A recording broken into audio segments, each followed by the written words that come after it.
Sage askin. That's been the way I've needed to go to start my ranch. I think in my perspective, I was unable to subsidize myself out of owned land, or the ability to just walk into a bank and get an operating loan without one heck of a plan, because I didn't have anything to base it off of. And so, what were your total assets when you left college? Probably about $10,000. You know, building our ranch entirely based off leased land, and we're getting, I think, very close to being able to buy land, with it being a land investment, and it's a totally separate business. Has nothing to do with our ranch business other than we're going to lease it from that business. That's the only way I can see to buy land. We've been as high as probably 400,000 in net assets, and I don't think we're quite there today. We've been on some wrecks up and down. Completely started with leasing land and doing a margin-based business off custom grazing other people's livestock, per head per day basis, where I knew exactly what it was going to be pretty much the beginning of the summer, what I was going to make, and then of course it's never that good, you know, and dealing with all the stuff in between. We've tried to learn how to manage cattle of all the classes, of every class of cattle there are, from a really light weaned calf to of course a pair, heifers, spayed heifers, and steers, and try to do a really good job. I've tried to learn how to use all of those in different classes of land too, from really sparse stuff like 9-inch precip here at Medicine Bow to 5-inch precip over in the Gas Hills to over 17-inch precip over at Lusk. And we've tried to put all those skills together, and so we can do that. And then we're managing, we decided to add on sheep and goats so that we could add their skills, but also in a lot of our rangeland that we're dealing with, it's country that's much more suited to a sheep or a goat. So we've tried to learn how to manage them and make it profitable for us. So we're running hair sheep, and we're running two main bands. Sometimes they get split up more than that, sometimes less. It'll be about 3,100 sheep that we breed this spring. A lot of them are on shares. That's one big thing that I've used to get started. We are running them. Sheep are a higher production class of livestock than, say, cow-calf, meaning there's a whole lot more money in it. So doing them on shares makes a lot more sense than I think cows on shares, because there's some money there to split between two people, for lack of a better way to put it. And I don't think there is money there in cows as much, or very often.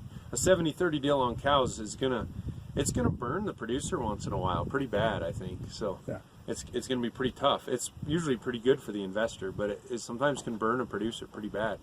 We also have goats. We have stocker goats down at Medicine Bow, Wyoming. Trying to put some gain on goats. We haven't gotten into a production class of goat yet because we haven't figured out how to winter them. We've run cow calves, and we run them. They're a leased cow herd primarily, that we actually just pay a cash rent for per cow per year. We keep all the cows. That keeps it very simple. The cattle owner knows exactly what their check's going to be at the end of the year, because it doesn't matter how many of them die, they get the same number check, and we're just responsible for keeping them.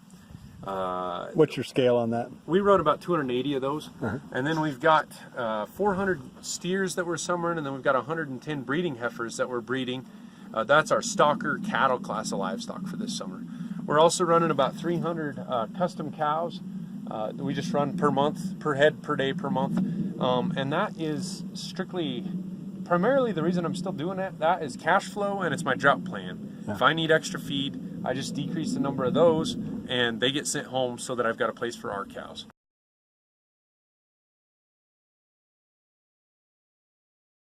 There's lots of land to be leased, and I think there's only going to get to be more so in some. I think we're already in a generational transfer of wealth. We've found some pretty good things shake loose with people who are absentee owners, who own something. The property we're standing on here, these people own it. They've owned it for a long time. They don't really want to get rid of it. They never made any money off of it. It's not big enough to be sustainable for them to come ranch. I think for a young guy, if you're driving by land somewhere and it's vacant, go knock on some doors. Or you've got the ability now, almost every county in America has got tax maps accessible online where you can find the address of the person who owns it. What a tool. That wasn't there just 3 or 4 years ago when we started leasing stuff. But it is there now. And then with X maps, Hunt Maps, GPS or something, you can get all that on your phone. And so there's many times when I'm driving by a property, I can pull over wherever I am and figure out who owns it. And you may not be able to get to knock on their door, but you're starting the process of getting to figure out who owns it. And probably 9 times out of 10, the people that you talk to aren't going to be interested in leasing their land. But you've opened the door, and you're the first person they think of when they do think of it. And for most people, it takes 1.5 years to accept a new idea. I think that's right, or something like that. And as we're leasing land, you know, a lot of these are multi-year deals where we start getting them going. I mean, it takes a couple years to get the deal done, and you've got to be patient, so you put the foot in the door and say, hey, I'd be interested in that, but don't push, and you just kind of wait for them to come back to you, you know, and maybe just keep writing them a letter every year. Or that's still a pretty real thing. If you can write somebody a letter with a good plan, and it's a presentation style like what Lewis Martin does, I mean, that's phenomenal, the way he presents things, and it really shows that you're interested and you're a good, capable individual, and they'll come back around to you, you know, and that really elevates you above the rest. Yeah. As far as people, I've had people also tell me, yeah, we can't do that around here, you know, and one guy, I'll never forget, this probably won't happen again, but he came up to me at a deal and said, well, we can't lease that around my country. And I literally talked to his neighbor just like 2 weeks prior about leasing their whole outfit out. And I mean, I just thought that's just kind of a funny little side story. I think everywhere the land, there are opportunities. There are places that are much more conservative, much more traditional, and much harder held. And then there's places that are much more competitive, where there's people looking over the fence already, and they're ready to lease those places. For a young guy, you're probably going to want to start somewhere that's a little tough. Yeah. But you're going to get good leases, and the first one's the hardest. And as you get more good leases, you start looking at better and better leases. And we're starting to get to a point where there's stuff that I'm passing up, and I'd be happy to pass that on to a young guy. If I could find the right young guy or young gal or young person who wanted to come on and take on those leases, I'd pass up some of our poor leases. They're profit leases, they're good things. We're just getting to a point in our business where we need to phase into these other opportunities that we've gotten. But there's plenty of leases out there to be had. So.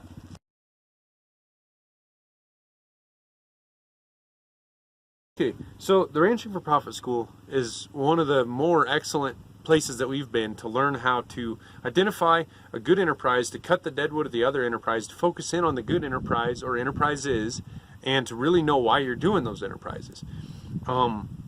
We kind of look at things like there's two kinds of, I consider there's two kinds of enterprises, and this is probably totally wrong, but I consider there to be like cash flow enterprises that are just for kind of operating cash throughout the year, and then there's equity building enterprises that really build your money. The difference is, the ones, you get money all the time, you kind of say when you get the money, but the ones that we think of coming out of Ranching for Profit School or traditionally are like selling our calves or selling our steers. All of those require huge sums of capital, and you have to put it up front and then pay for it all year long and then get a check. And you're a price taker, you're not a price maker. And the other enterprise is more of a retail, you're providing a service, right? Any of these sort of service building things, you're able to get money whenever you say you get money. If we're doing a structured contract, and I'm able to look every year and identify when we run out of cash, and we do. We run out of cash. I think everybody probably does at various points in the year. And we look at that and we say, okay, we're weak here, so I just structure a grazing contract so I get a check there the next year. You know, it's kind of, and try to avoid that and fill in those gaps. We're not perfect at it, but we do better every year at it. And so my advice would be very careful going to too much production class livestock too quickly, because you may need the cash to get there. So if you're going to get, let's just say an example of like breeding heifers like we did this year, because we've made this mistake. 100 breeding heifers might cost us $250 a head to get them, plus their upfront cost, you know, to get them bred and to get them salable. And I might end up making $300 and $400 a head net profit on those heifers at the end of the year.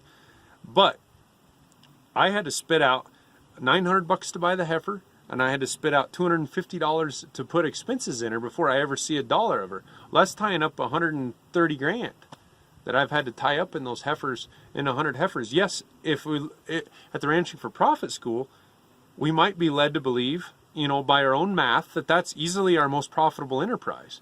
But if we don't have the ability to finance that from point A to point B, it's an enterprise that we should immediately strike or downsize. It's one that's unsustainable unless we've got the means to get there.